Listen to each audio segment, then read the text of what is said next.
Welcome to my channel. ఒక్కటైన Kaushiki JD shock లో నిషిక వైజయంతి. అసలు ఇదంతా ఎలా జరిగిందో ఏంటో తెలుసుకోవాలి అనుకుంటే ఈ వీడియోని చివరి వరకు స్కిప్ చేయకుండా చూసేయండి. ఇక జేడి అలాగే కేడి ఇద్దరు కూడా ఇంకా పరందామయ్య ఇంటికి వెళ్తారు సెర్చ్ కోసం. వెళ్ళిన తర్వాత ఇంకా అక్కడ బ్యాగ్ కనిపించడంతో ఆ బ్యాగ్ లో ఒక్కసారిగా విగ్రహం చూసి అలాగే డబ్బు నగలు అన్నీ చూసేసరికి షాక్ అయిపోతుంది. షాక్ అయిపోయిన తర్వాత ఇదేంటి అన్నీ ఒకే చోట ఉన్నాయని అంటే, అదేంటమ్మా నువ్వే కదా డబ్బు నగలు ఇంకా నా రూమ్లో పెట్టు, మళ్ళీ దొంగల భయం ఎక్కువగా ఉంది కదా అని అన్నావు, అందుకే నా రూమ్లో పెట్టానమ్మా అని అంటది. అనేసరికి ఏంటే నేనెప్పుడు అన్నానే అని చెప్పి అంటే, అదేంటమ్మా నువ్వు అన్నావు కదా మర్చిపోయావా ఏంటి అని చెప్పి కావాలని భాగ్య అంటది. ఇక అప్పుడే జేడీకి కొంచెం డౌట్ వచ్చింది. సర్లే అని చెప్పి బయటికి వెళ్ళిపోద్ది. బయటికి వెళ్ళిన తర్వాత ఏం జరుగుతుందో అర్థం కావట్లేదు జేడీ. అసలు ఎవరో ఉన్నారు మావయ్యని, కౌశికి కాదు, కౌశికి అక్క కాదు, అలాగే యువరాజ్ ఇంకా వీళ్ళు కూడా కాదు అని చెప్తున్నావు, అలా అది అని చెప్పి ఇంకా కేడీ అడిగేసరికి అవును కేదార్, ఖచ్చితంగా బాబాయ్ గారిని చంపింది యువరాజ్ లేదా కమలాకర్ బాబాయ్ కాదు. ఎందుకంటే వాళ్ళు ఇంట్లో వాళ్ళని ఒప్పించి మరీ ఇక్కడికి తీసుకొచ్చింది కేవలం ఆ విగ్రహం కోసమే. నాకు తెలిసినంత వరకు ఇలాంటి విగ్రహాలకి ఈ ఇల్లీగల్ మాఫియా డాన్స్లో ఖచ్చితంగా హై రేంజే ఉంది. సో అందులో ఉన్న వజ్రాలను చూస్తే ఖచ్చితంగా దానికి సంబంధించి ఇంకా మంచి డిమాండ్ ఉంది అనిపిస్తుంది. సో అదంతా చెక్ చేసుకుంటే ఖచ్చితంగా యువరాజ్ కానీ ఇంకా కమలాకర్ బాబాయ్ కానీ కన్ఫర్మ్గా ఆ విగ్రహం కోసం మాత్రమే ఇక్కడికి వచ్చారు. దాని మీదే నాకు తెలిసి నైట్ టైంలో ఎవరు ఉండరు కదా, మార్నింగే ఆ విగ్రహం తీసుకుని వెళ్ళిపోవాలి కాబట్టి ఆ టైంలో యువరాజ్ మావయ్య గారి రూమ్లో ఉండుంటారు. ఇక ఆ తర్వాత మరి మర్డర్ చేశారు, ఎవరు చేశారనే విషయానికి వస్తే కనుక ఒకసారి నేను ఫొటోస్ మళ్ళీ క్రాస్ చెక్ చేస్తాను, ఎందుకంటే ఆ ఎవిడెన్స్ దగ్గర ఉన్న ఫోటోలన్నీ మనం క్లియర్గా చెక్ చేయాలి అని చెప్పేసి ఫొటోస్ చూస్తూ ఉంటుంది జేడీ. అయితే చూస్తూ ఉంటే ఇంకప్పుడు అక్కడ ఒక తేలుది కనిపించింది చైన్. అది చూసి ఒక్కసారిగా షాక్ అయిపోతుంది. ఇదేంటి ఈ చైన్ మన ఎవిడెన్స్లో ఎక్కడా లేదు కదా, మరి ఈ ఫోటోల్లో మాత్రం ఉందేంటి అని చెప్పి అడుగుతుంది. అడిగేసరికి ఒకసారి రమ్యకి ఫోన్ చేసి కనుక్కుంటాను అని చెప్పి ఫోన్ చేస్తే, రమ్య నీకు ఒక ఫోటో పంపించాను, ఆ ఫోటోకు సంబంధించిన ఎవిడెన్స్ మన దగ్గర ఏమైనా ఉందా పరందామయ్య గారి మా హత్య కేసులో అని చెప్పి అంటే, లేదు మేడం మన దగ్గర ఎవిడెన్స్ లేదు అని చెప్పేసి అంటే, ఇక ఒక్కసారిగా క్లియర్గా ఇంకా ఒక రేంజ్లో క్లియర్ వచ్చేస్తుంది. దానికి వచ్చేసరికి ఇంకా డైరెక్ట్గా గణేష్ దగ్గరికి వెళ్ళింది. గణేష్ దగ్గరికి వెళ్ళి ఇంకా మనం జైలుకి వెళ్దామా అని చెప్పి అంటే ఇంక అప్పుడు ఒక్కసారిగా షాక్ అయ్యాడు.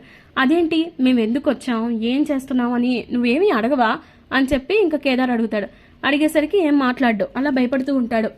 నువ్వెందుకు చెప్తావులే, ఇప్పుడు చెప్తారు చూడు, ఇప్పుడు ఇంకా భాగ్య నువ్వు బయటకు వచ్చి నువ్వు నిజం చెప్తావమ్మా అని చెప్పి జేడీ అడుగుతుంది. అడిగేసరికి ఇంకా అప్పుడు జేడీ ఇంకా పిలిచిన పిలుపుకి మా భాగ్య బయటకు వచ్చేసి, ఇప్పుడు దాకా నువ్వు ఇక్కడే దాక్కుని అన్నీ వింటున్నావు అని నాకు తెలుసు, చెప్పిదంతా ఎందుకు చేశారు, ఇంత దారుణానికి ఎందుకు ఒడిగట్టారు అని చెప్పి ఇంకా చెంప మీద లాగిపెట్టి కొట్టింది. దాంతో ఇంకా నన్ను క్షమించండి, నేను తను ప్రేమించుకున్నాము, మేమిద్దరం ఇంట్లో నుంచి వెళ్ళిపోద్దాం అనుకున్నాము, ఎందుకంటే మా నాన్న అస్సలు ఒప్పుకోరు ఈ పెళ్ళికి, అందుకే నేను ఇంకా తనతో వెళ్ళిపోదామని డిసైడ్ అయిపోయాను అని చెప్పి అంటే, అందుకే నీ సర్టిఫికెట్లు ఇంకా మొత్తం డబ్బు నగలు అలాగే ఆ విగ్రహం అన్నీ పెట్టుకున్నావు కదా అని చెప్పేసి అంటే ఇంకప్పుడు అవును అంటది. నాకు నువ్వు ఆ సర్టిఫికెట్లు పెట్టుకున్నప్పుడే నాకు డౌట్ వచ్చింది, ఖచ్చితంగా నువ్వేదో ప్లాన్ చేసావని, ఆ రోజు నీకే తెలియకుండా ఏదో జరిగిందని, అసలు మీ నాన్నగారిని ఎందుకు చంపారు అని చెప్పి అనేసరికి, లేదు ఆ రోజు నేను తనతో వెళ్ళిపోదామని చెప్పి బయటకు వస్తుంటే మా నాన్న అడ్డొచ్చేసరికి ఇంక నేనే మా నాన్నని చంపేశాను అని చెప్పేసి అనగానే ఒక్కసారిగా ఇంకా జేడీ షాక్ అయిపోద్ది. ఇక ఆ తర్వాత ఆలోపే ఇంకా కౌశికి అలాగే సురేష్ వస్తారు. సురేష్ రాగానే వచ్చి వాళ్ళ చెల్లిని కొడతాడు.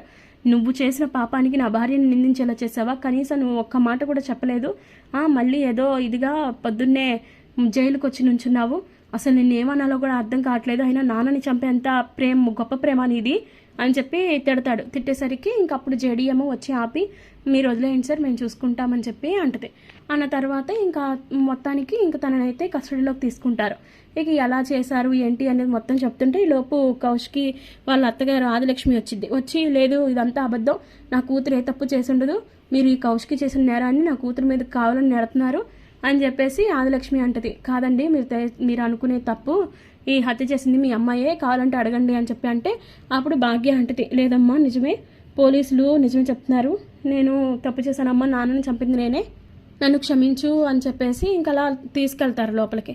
తీసుకెళ్ళి జైల్లో పెట్టేసిన తర్వాత ఇంకా తను ఏడుస్తూ ఉంటుంది, నన్ను క్షమించమ్మ కౌశికి, నువ్వే చంపేశావు అనుకున్నాను, నీ మర్యాద మీద కూడా అంత దెబ్బ వేసిన తర్వాత కూడా నువ్వు ఎంతో ఆలోచించావు, కానీ నా కూతురు మాత్రం కన్న కూతురు అయ్యిండు కూడా నా భర్తను చంపేసింది అసలు అది ఇది అని చెప్పేసి ఎమోషనల్ అయిపోతూ ఉంటుంది. ఇక ఆ తర్వాత కౌశికి ఏమో ఇంకా చాలా హ్యాపీగా ఫీల్ అవుతూ ఉంటుంది, తన మీద వచ్చిన నేరం పోయింది కాబట్టి. ఇక ఆ తర్వాత జగదాత్రి ఏమో కౌశికి గారు మీదట మీ మీద ఏ కేసు లేదు, కేసు కొట్టేస్తున్నాము, సో మీరు ఇంకా ఇంటికి వెళ్ళిపోవచ్చు అని చెప్పి అనేసరికి ఒక్కసారిగా ఇంకా చాలా ఎమోషనల్ అయిపోయి జడి అని చెప్పి పిలుస్తుంది. ఏంటి మేడం చెప్పండి అని అంటే, నువ్వు ఈ కేసు ఫస్ట్ టైం తీసుకున్నప్పుడు అని చెప్పి ఆగిపోద్ది. ఫస్ట్ టైం తీసుకున్నప్పుడు మీకు వ్యతిరేకంగా ఫైట్ చేస్తానని, లేకపోతే అవినీతికి ఎదురుగా వెళ్తానని అనుకున్నారా? చూడండి మేడం, మీరు ఏం చేసుకున్నారో ఏం చేశారో నాకు తెలీదు, కానీ ఒక్కటి మాత్రం గుర్తుపెట్టుకోండి, నేను ఏం చేసినా అది ఖచ్చితంగా మనందరి గురించి చేశాను. పైగా ఏదైనా తప్పు జరిగితే నేను ఎదురుగా నిలబడతాను, అన్యాయానికి మాత్రమే ఎదురుగా నిలబడతాను, న్యాయానికి కాదు. న్యాయం ఎప్పుడు కూడా తోడుండాలని, న్యాయం అందరికీ జరగాలని కోరుకునేదాన్ని. సో మీ విషయంలో చేసిన తప్పు అలా అన్నిటి మీద డిసైడ్ అవ్వకండి, ఎందుకంటే యువరాజ్ విషయంలో నిజంగానే కొన్ని ఎలిగేషన్స్ ఉన్నాయి, అవి ప్రూవ్ అయిన రోజు మీరే ఒప్పుకుంటారు నేను చేసింది ఏమాత్రం తప్పు కాదు అని. ఎనీవేస్ మేడం, ఇప్పటికైతే మీరు వెళ్ళండి అని చెప్పేసి ఇద్దరు షేక్ హ్యాండ్ ఇచ్చుకోవడం చూసిన నిషిక వైజయంతి అయితే షాక్ అయిపోతారు. ఇక అంతా అయిపోయింది అత్తయ్య, ఈ విషయంలో మనం చేయగలిగేది ఏమీ లేదనుకుంటా. అసలు ఈ విషయంలో ఎంత దారుణంగా ఇచ్చేసినా కూడా ఈ కౌశికి వదిన్ని జైలుకు వెళ్లకుండా అటు జగదాత్రి ఇటు జేడి ఇద్దరు కూడా ఆపారు. అసలు ఇదంతా కూడా ఏంటో అర్థం కావట్లేదు అత్తయ్య అని చెప్పి అంటూ ఉంటే, దీన్ని ఎక్కడ వదులుతాం, దీని కడుపులో ఉన్న పిల్లాన్ని ఖచ్చితంగా చంపే తీరుతాం కదా మనం అని చెప్పేసి అలా క్రూయల్గా మాట్లాడుకుంటూ ఉంటారు. ఇక రాబోయే కథలో ఖచ్చితంగా ఇలా అయితే జరగాలి అనుకుంటే ఒక లైక్ చేయండి. మరిన్ని ఇలాంటి ఇంట్రెస్టింగ్ అప్డేట్స్ కోసం subscribe to our channel. Thank you.